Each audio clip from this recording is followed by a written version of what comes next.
Every open thing in your program, a file, a socket, a pipe, comes back to you as a small integer.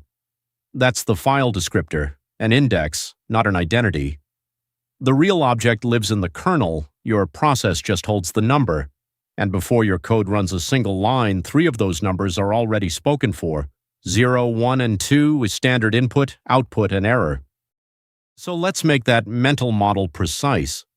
When your process opens something, the kernel creates an object holding the real state, the position in the file, the flags, the resource itself, and hands your process back an index into its own private descriptor table pointing at that object.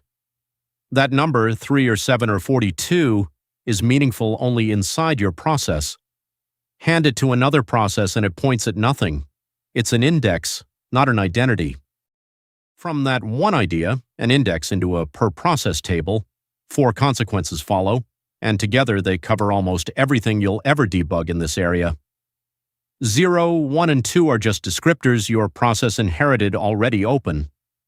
Open always hands back the lowest free number, which is exactly what makes shell redirection work. Descriptors survive fork and exec unless you mark them close on exec, and they are finite. Leak them and the whole process wall hits M-file at once. Zoom in on any single descriptor and it goes through the same short life cycle. It's opened, the kernel picks the lowest free slot and hands you that number. You use it, read, write, seek, poll. It gets copied through DUP, through fork, or passed over a Unix socket. Eventually it's closed, which just drops a reference count by 1, and once that hits 0, the number is immediately available again.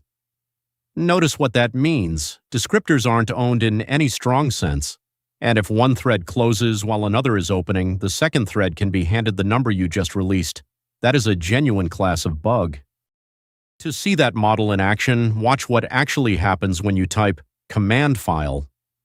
The shell forks and the child inherits descriptors brew1 and 2 pointing at the terminal.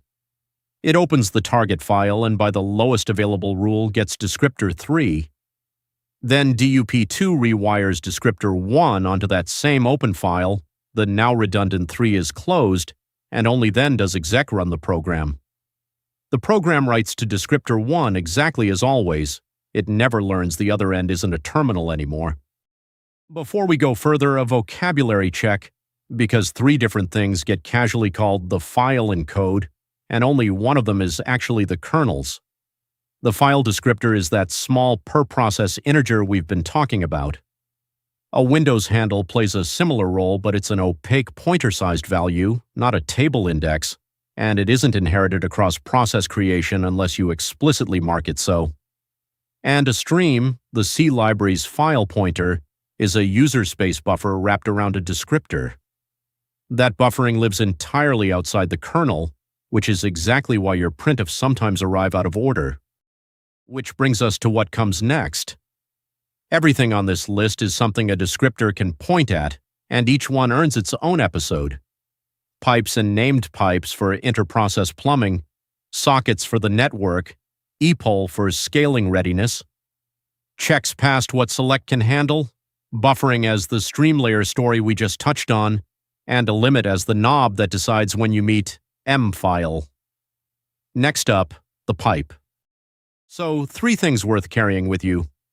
A descriptor is an index into a per-process table, the same number in 2 processes, points at 2 entirely different things. The lowest available rule isn't a quirk, it's the foundation shell redirection is built on, and descriptors are finite. They leak silently, then fail everything at once. Hold on to the core idea, a small integer standing in for everything you've opened, and the rest of the system starts to make sense. See you in the next one.